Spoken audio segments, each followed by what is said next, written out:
Halo, selamat malam rekan-rekan yang saya kasih dalam nama Tuhan Yesus. Kembali bersama dengan saya, Feby Timotius dari Bara Digital Ministry. Malam hari ini kita akan kembali belajar kebenaran firman Tuhan dan melanjutkan sesi sebelumnya bersama dengan hambanya Pendeta Albert Kurniawan. Kali ini temanya adalah bagaimana caranya orang Kristen bisa berbuah atau orang Kristen berbuah. Nah, jadi pantengin buat teman-teman yang belum sempat menyaksikan bagian pertama, nanti setelah teman-teman menyaksikan di bagian ini bisa kembali dan semakin melengkapi apa yang sudah disampaikan Pak Pendeta Albert. Baik teman-teman semua, kiranya kita rindu ditolong Tuhan untuk bersama-sama belajar, karena itu kita mohon pimpinannya.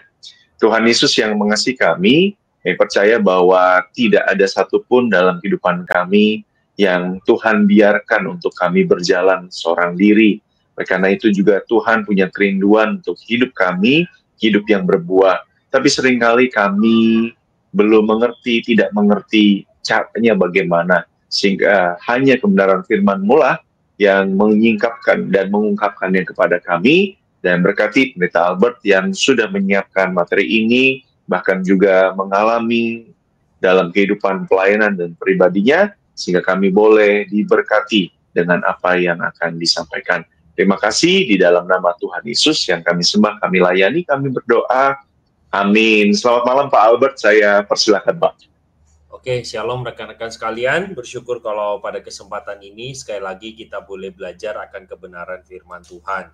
Nah, rekan-rekan, kalau kita lihat di dalam pembahasan kita kali ini, saya mengajak kita untuk melihat bagian yang kedua ya dari pembahasan kita. Jadi ini dilandaskan pada Yohanes 15 ayat 1 sampai 8. Nah, kalau teman-teman belum mengikuti konten yang pertama, silakan saudara cari dan scroll untuk menemukan part pertamanya. Part pertamanya saya membahas tentang benarkah orang Kristen, benarkah berbuah itu adalah tanda sejati seorang Kristen. Nah, sebelum kita memasuki pembahasan kita, saya mengajak kita untuk memperhatikan lagi seluruh dari ayat ini ya. Kita berfokus kepada bagaimana caranya sekarang berbuah. Kalau yang lalu adalah apakah orang Kristen itu harus berbuah. Nah, di dalam bagian ini saya ajak kita perhatikan bersama-sama. Saya akan bacakan buat kita ya. Akulah pokok anggur yang benar, Bapakkulah pengusahanya. Setiap ranting padaku yang tidak berbuah dipotongnya, dan setiap ranting yang berbuah dibersihkannya supaya ia lebih banyak berbuah. Kamu memang sudah bersih karena firman yang telah kukatakan kepadamu. Tinggallah di dalam aku dan aku di dalam kamu. Sama seperti ranting tidak dapat berbuah dari dirinya sendiri kalau ia tidak tinggal pada pokok anggur, demikian juga kamu tidak berbuah jika kamu tidak tinggal di dalam aku. Akulah pokok anggur dan kamulah ranting-rantingnya. Barang siapa tinggal di dalam aku dan aku di dalam kamu, ia berbuah banyak. Sebab di luar aku, kamu tidak dapat berbuat apa-apa. Barang siapa tidak tinggal di dalam aku, ia dibuang keluar seperti ranting dan menjadi kering. Kemudian dikumpulkan orang dan dicampakkan ke dalam api lalu dibakar. Jikalau kamu tidak tinggal di dalam aku dan firmanku tinggal di dalam kamu, mintalah apa saja yang kamu kehendaki, maka kamu akan menerimanya. Dalam hal inilah Bapakku dipermuliakan, yaitu jika kamu berbuah banyak, dan dengan demikian kamu adalah murid-muridku. Nah, rekan-rekan sekalian, di part yang pertama saya sudah membagikan struktur daripada teks ini, dari ayat 1 sampai yang ke-8 dengan pembagiannya seperti ini. Nah, pada part yang kedua ini, kita fokuskan kepada bagaimana orang Kristen itu dapat berbuah. Nah, rekan-rekan sekalian, yang pertama, kalau kita melihat di dalam ayatnya yang kedua, maka kita menemukan bahwa setiap ranting padaku yang tidak berbuah itu dipotongnya, dan setiap ranting yang berbuah itu dibersihkannya supaya ia lebih banyak berbuah. Maka rekan-rekan sekalian, di dalam bagian ini, cara orang itu mengalami buah adalah dipangkas. Nah, kalau kita itu pernah menanam tanaman, ya, istri saya itu pernah ya menanam satu tanaman. Dia kalau melihat ada daun dari ranting itu berwarna kuning, maka dipotong supaya nanti pada waktu dia tumbuh itu makin lebat. Dan benar saja ketika dipotong itu tanaman tersebut itu menghasilkan istilahnya daun yang lebih banyak. Nah, cara Tuhan memangkas itu bisa menggunakan yang pertama tentunya firman Tuhan. Jadi nggak bisa, Allah itu bukan nggak bisa ya, maksud saya Allah itu cara bekerjanya menggunakan firman Tuhan untuk menegur setiap kita. Jadi jangan pernah untuk melepaskan proses buah itu dihasilkan tanpa firman. Tidak bisa dihasilkan tanpa firman. Yang kedua adalah cara Tuhan memangkasnya adalah menggunakan orang-orang di sekitar kita untuk menegur kita. Jadi kalau misalnya ada satu orang yang menegur saya, Pak Albert itu belajar untuk lebih peduli lah sama orang. Oke, kita bisa consider, maksudnya gimana ya, benar nggak ya yang dimaksud orang itu. Nah, kalau sudah ada 2 orang, 3 orang, 5 orang, 10 orang, nah bisa jadi memang masukan tersebut objektif, teman-teman. Jadi kita patut untuk pertimbangkan, oh ya jangan-jangan memang saya membawa diri di tengah komunitas ini kurang perhatian nih. Makanya beberapa orang itu menegur saya. Nah, mereka menegur itu dalam bentuk untuk kita itu bisa makin bertumbuh. Jadi kita bisa juga melihat bagaimana Tuhan memangkasnya itu dengan memakai orang-orang yang ada di sekitar. Dan yang ketiga, yang paling sering Tuhan pakai adalah keadaan kita, yaitu berupa kesulitan, bahkan namanya penderitaan. Nah, di tengah proses-proses seperti itu, kita kalau sebagai anak Tuhan, Tuhan itu memproses diri kita. Nah, di dalam proses kita itu dipangkas, tentu nggak enak, tentu nggak nyaman, tentu membuat kita itu merasa, kok kayak gini ya, Tuhan ini sebenarnya ada nggak sih? Nah, seringkali di tengah kesulitan, di tengah kondisi yang tidak berubah, sekalipun kita berdoa, di sanalah sebenarnya iman kita diuji. Nah, kita bersyukurnya di dalam proses pengujian, di dalam proses kita supaya berbuah makin banyak, kita tidak berjalan sendirian. Karena ada Allah Roh Kudus yang bersama dengan setiap kita. Nah, itu cara yang pertama, yaitu dengan cara dipangkas diri kita. Ada hal yang nggak enak, ada hal yang membuat kita nggak nyaman. Nah, itu adalah bagian bagaimana kita bisa be fruitful. Nah, cara yang kedua kita bisa temukan di dalam ayat yang keempat, teman-teman. Di sana dikatakan, tinggallah di dalam aku dan aku di dalam kamu. Sama seperti ranting tidak dapat berbuah dari dirinya sendiri, kalau ia tidak tinggal pada pokok anggur, demikian juga kamu tidak berbuah kalau kamu tidak tinggal di dalam aku.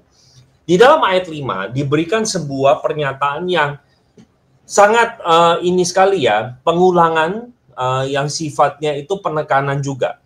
Bahwa kalau kita tidak tinggal di dalam Tuhan, ya kita tidak akan pernah bisa berbuah. Nah, jadi kunci yang kedua bagaimana kita tinggal di dalam Dia, itu adalah kunci berbuah itu adalah tinggal di dalam Kristus. Nah, mungkin sebagian kita itu bingung ya, maksudnya apa tinggal di dalam Kristus? Karena biasanya kata tinggal itu dikaitkan dengan sebuah tempat, bukan seorang pribadi ya. Jadi kalau misalnya dibilang saya tinggal di rumah, saya tinggal di hotel, saya tinggal di villa, kita jelas. Nah, tapi kalau dikatakan tinggal di dalam pribadi seseorang, itu kan kita bingung ya. Nah, kalau kita melihat ya, ini karena tulisan dari Rasul Yohanes, maka kalau kita temukan, Kristus yang diperkenalkan dari pasal pertama, itu adalah firman. Jadi firman itu menjadi manusia, itu adalah yang dibicarakan adalah Kristus, Yesus. Jadi ketika dikatakan di dalam bagian ini, tinggallah di dalam Kristus atau di dalam aku, itu sama saja kita tinggal di dalam firman-Nya. Firman Tuhan itu menjadi bagian dalam hidup kita. Maka seperti tadi saya katakan di awal, bentuk Tuhan memangkas kita, itu salah satunya adalah dengan firman Tuhan. Maka kita perlu luangkan waktu untuk membaca firman, teman-teman. Kalau kita mengharapkan terjadinya pertumbuhan rohani tanpa kita membaca firman, tanpa kita tinggal di dalam Kristus, ya itu adalah sebuah proses yang tidak mungkin terjadi. Ibarat kita itu pengen kenyang tapi nggak mau makan dan nggak mau minum. Ya nggak bisa gitu. Syarat untuk kenyang adalah marilah kamu harus makan bersama dengan minum gitu. Nah, rekan-rekan, saya bedakan sekarang apa sih bedanya itu tinggal di dalam Kristus dengan dipangkas. Nah, kalau tinggal di dalam Kristus itu ada bagian dari inisiatif kita. Sementara dipangkas, kata jelas dari kata yang dipakai ini adalah pasif ya. Jadi dipangkas artinya Tuhanlah, ini inisiatif dari Tuhan. Yang kedua adalah bertujuan untuk membersihkan hal-hal yang menghalangi pertumbuhan. Itu kalau dipangkas. Sementara tinggal di dalam Kristus itu diwujudkan menjalin hubungan yang dekat dengan Tuhan.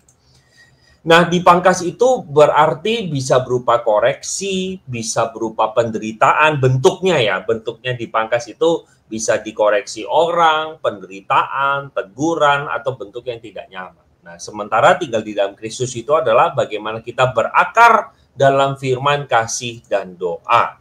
Nah, dipangkas itu seringkali juga berkaitan dengan berhala yang ada di dalam hati kita. Sementara tinggal di dalam Kristus menjadikan Kristus itu pusat dalam kehidupan kita. Nah, rekan-rekan, terakhir dari bagian ini, salah satu teolog yang cukup terkenal, itu bernama N.T. Wright, mengatakan apa sih tinggal di dalam dia. Jadi dia mengatakan di dalam tafsirannya soal bagian ini, Injil Yohanes, dikatakan bagaimana kita bisa tinggal tetap di dalam dia. Seperti apa wujudnya dalam praktek sehari-hari.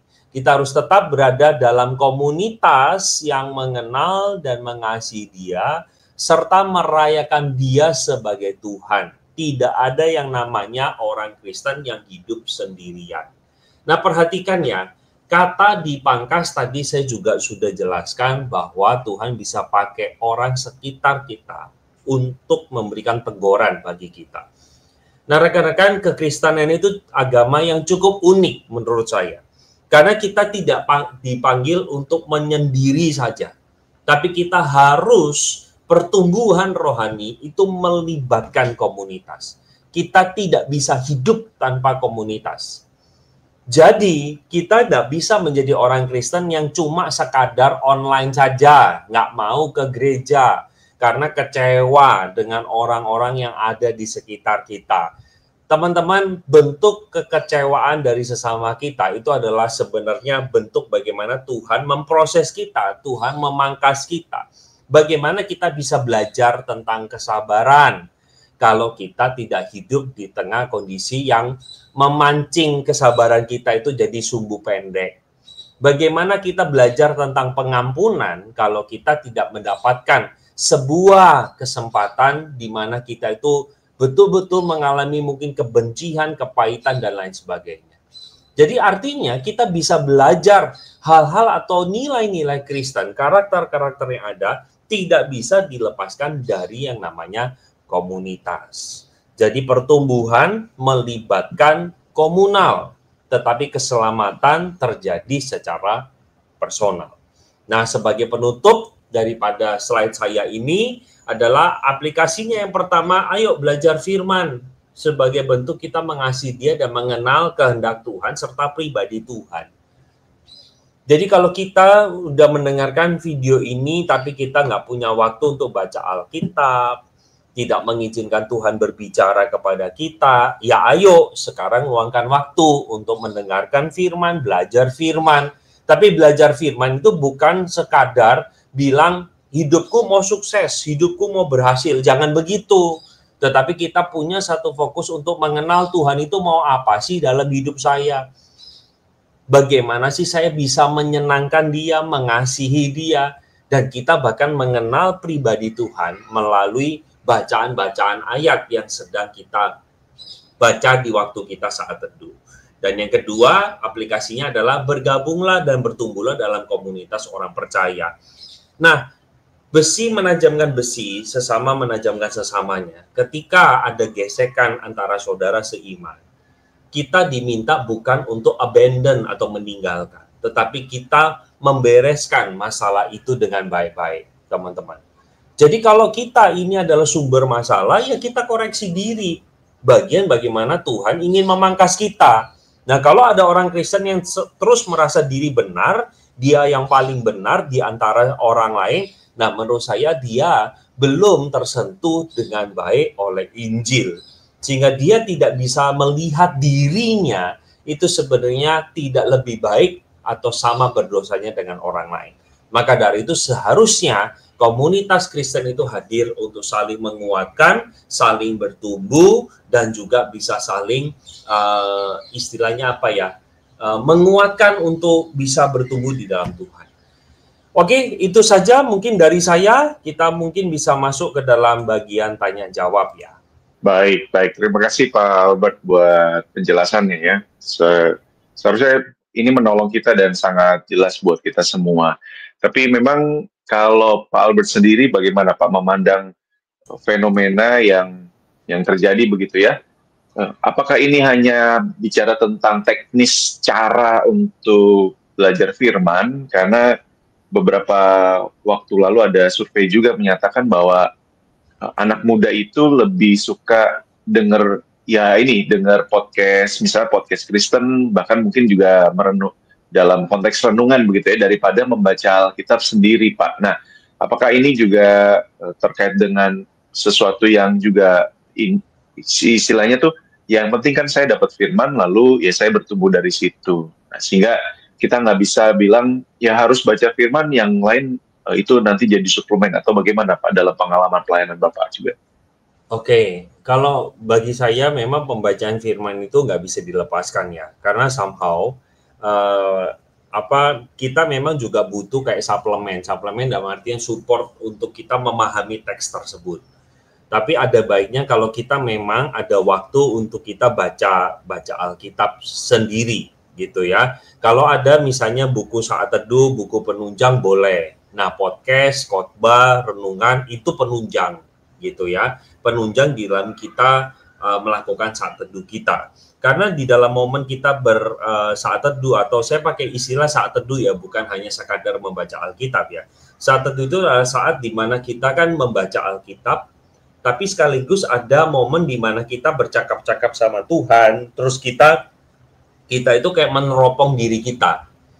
Nah, kalau kita sebatas hanya mendengarkan khotbah, podcast ya, yang tidak ada akhirnya kita berelasi atau bersekutu dengan Tuhan, ya kayaknya menurut saya tetap juga ada yang kurang.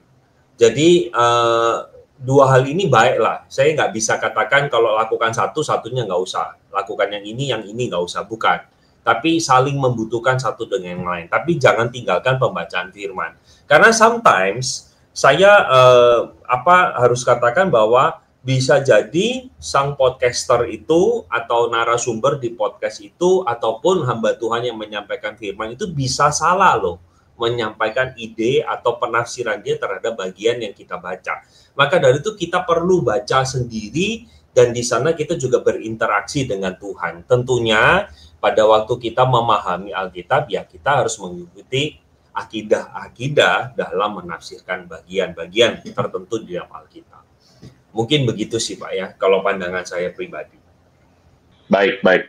Terima kasih Pak Albert. Ini untuk jawabannya bisa menolong kita ya. Jadi dua-duanya itu sesuatu yang nggak bisa, ya bukan tidak lebih penting yang lain, tapi betul. Jadi pertimbangannya supaya menerima firman daripada Tuhan sendiri lewat firman-Nya. Nah, karena itu adalah salah satu alasan ya saya nggak punya waktu Pak gitu ya. Karena harus berangkat pagi lalu pulang malam dan sebagainya. Jadi kalau spend time lagi untuk bersaat teduh kayaknya kok agak kelamaan begitu.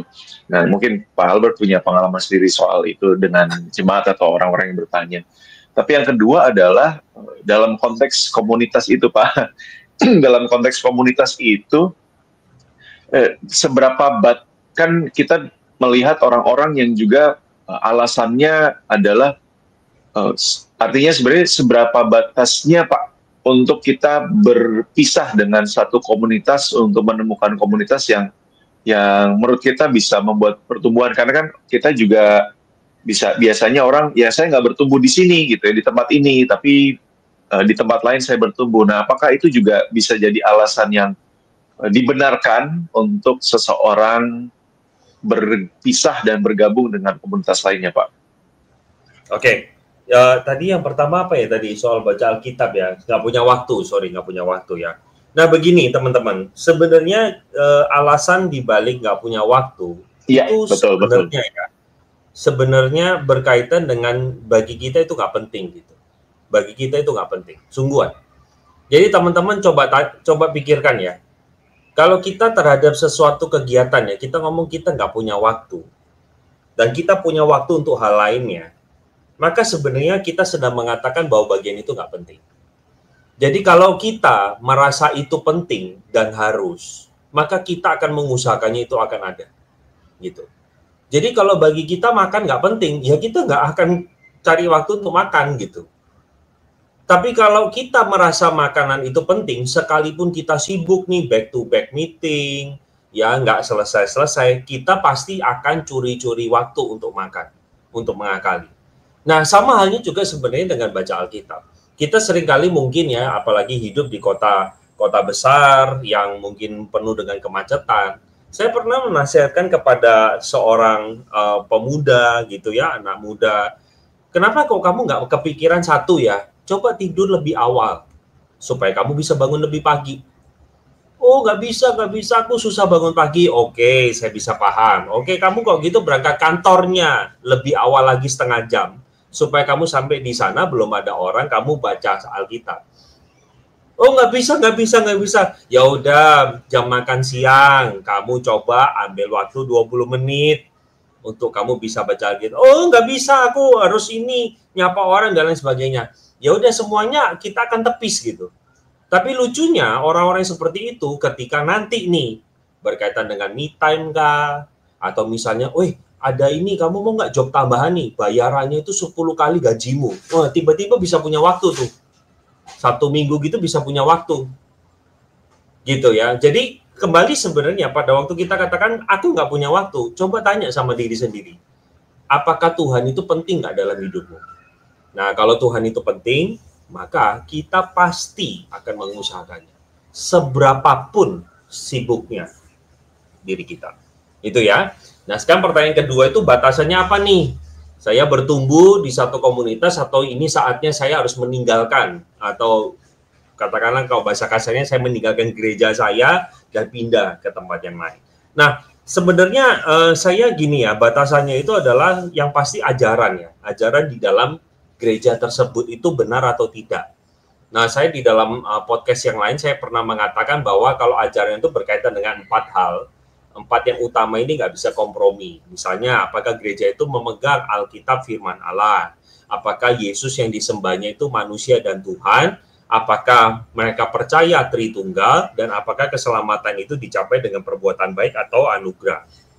4 hal ini beres, maka saya melihat hal-hal lainnya itu bersifat minor, masih bisa dikompromikan. Nah, kalau misalnya memang gereja tersebut secara ajarannya tepat, lalu secara kepemimpinannya adalah orang yang bersedia dikoreksi, ada check and balance, hamba Tuhan bukanlah nabi yang tidak bisa salah, atau mereka menyamakan dirinya juga dengan Tuhan. Nah, kalau misalnya istilahnya rohaniwannya itu menerima masukan, mau bertumbuh, mau berinteraksi, mau bersinkronisasi dengan program dan sistem yang ada, pertanyaan saya ya kenapa kita harus tinggalkan gereja itu gitu.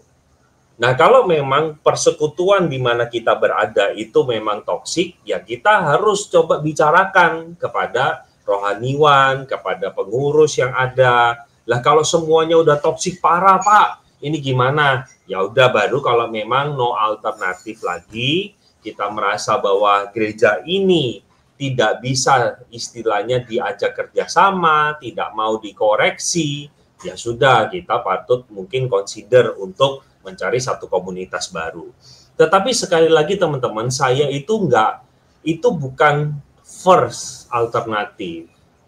Jadi jangan punya kebiasaan juga suka pindah-pindah gereja, karena nggak ada gereja yang sempurna. Saya selalu pakai analogi gini, kalau gereja itu kan seringkali dianalogikan dengan tubuh Kristus. Kamu ke gereja A, dia mungkin matanya buta, ya nggak bisa lihat gitu loh. Kamu ke gereja B, ya dia nggak punya tangan gitu.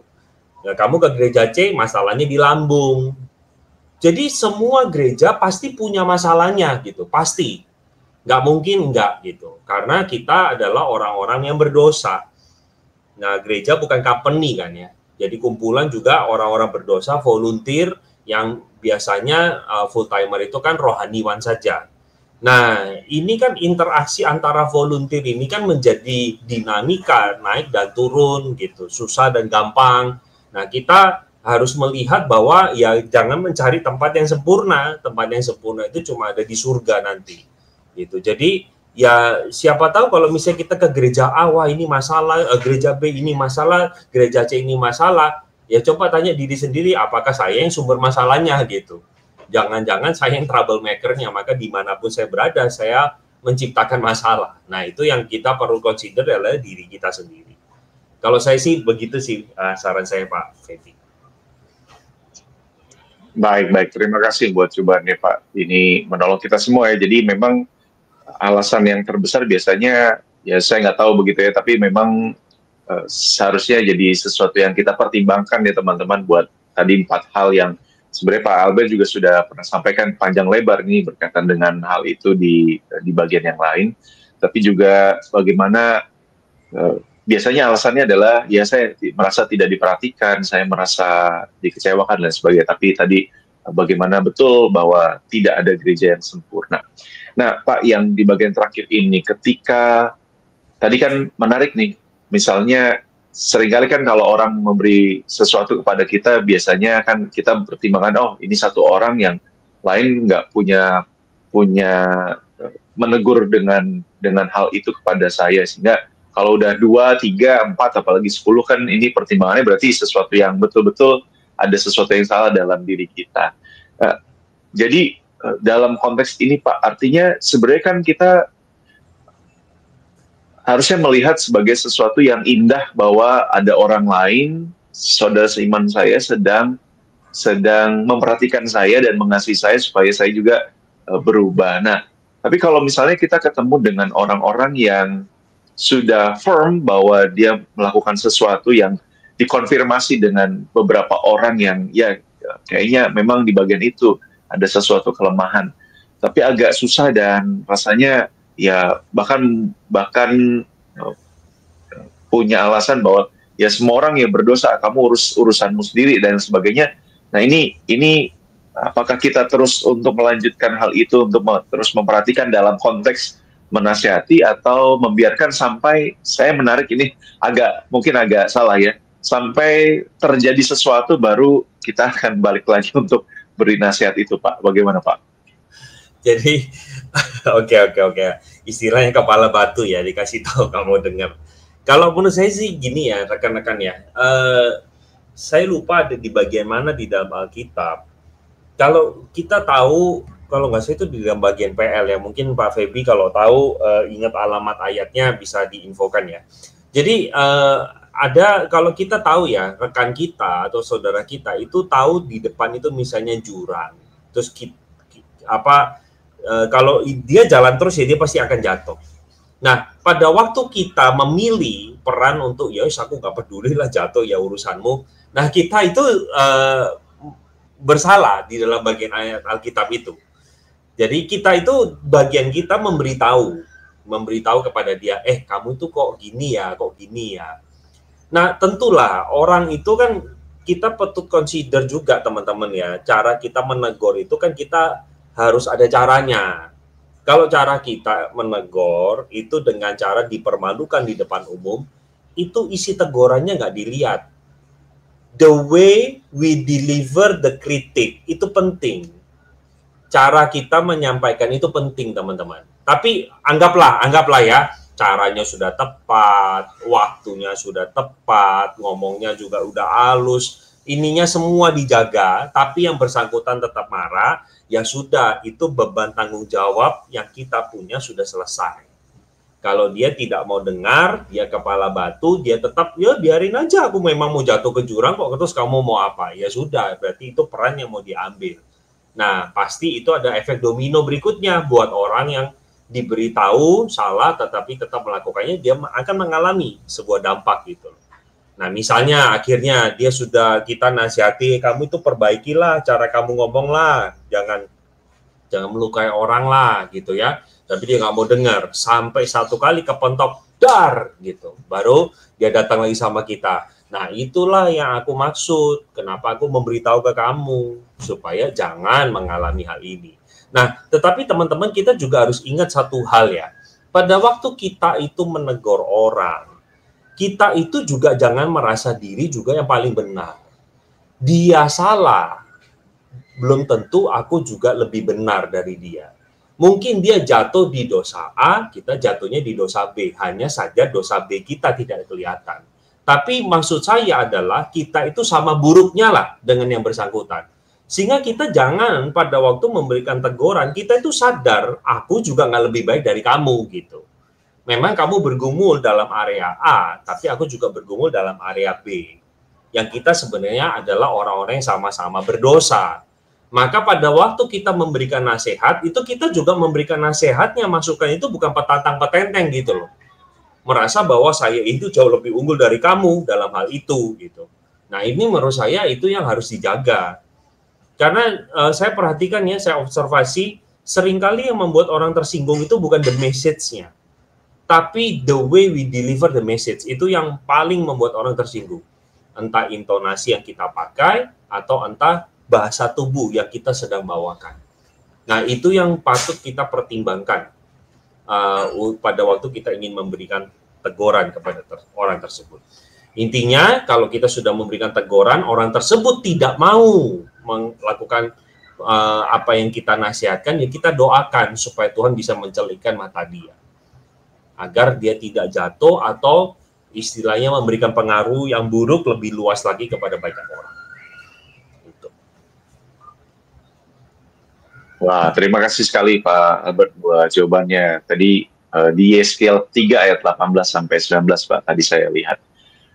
Dan dikutip di Yakobus. Baik, terima kasih. Iya. Terima kasih buat teman-teman juga, ini sesuatu yang menarik ya kalau kita perhatikan. Jadi, wah ini saya percaya bahwa waktu kita mau belajar firman, mendalami, bahkan juga tadi ini sebagian daripada berkomunitas, saling diskusi, dan mempertajam bukan saja pengetahuan, tapi sensitivitas kita terhadap bagaimana cara kita bertutur kata dan bertindak kepada orang lain. Jadi kita harusnya berbuah dan bertumbuh dalamnya. Baik, terima kasih sekali Pak Albert buat kesempatan yang indah bersama dengan Bapak di waktu yang juga pasti banyak hal yang perlu dilakukan. Dan terima kasih buat teman-teman. Saya persilakan kalau ada closing statement dari Pak Albert dan juga menolong kita menutup dalam doa, Pak. Oke, jadi rekan-rekan kita ini adalah orang-orang yang sudah ditebus dengan harga yang lunas dibayar, bukan dengan emas dan perak. Jadi kita ini adalah milik Kristus. Nah, sebagai respon yang terbaik kita meresponi kasih Tuhan. Kita nggak pernah bisa balas ya kasih Tuhan, tapi respon terbaik kita adalah kita berbuah banyak. Dan itulah yang memuliakan Bapa kita di surga, seperti pasal 15 ayat yang ke-8.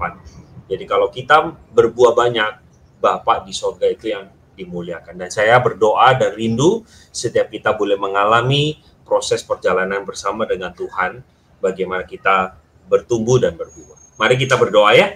Tuhan, terima kasih momen pada saat ini kami boleh belajar secara singkat kebenaran firman-Mu. Dan biarlah pembelajaran ini boleh menolong kami memahami firman-Mu dan membawa kami mengalami pertumbuhan rohani, mengalami transformasi dalam kehidupan kami, dan kami boleh diubah semakin serupa dengan Kristus. Kami tahu itu proses yang tidak mudah, tetapi itu adalah bagian yang bisa menyenangkan hati Tuhan ketika kami bisa berbuah bagi kemuliaan nama Tuhan. Terima kasih untuk rekan-rekan yang melayani di Bara Digital Ministry, untuk Pak Feby yang sudah memandu kami, dan rekan-rekan yang ada di balik layar yang sudah menopang daripada keberlangsungan acara ini. Kami bersyukur untuk setiap mereka. Tuhan yang berkati channel ini menjadi berkat bagi banyak orang. Di dalam nama Tuhan Yesus kami berdoa. Amin.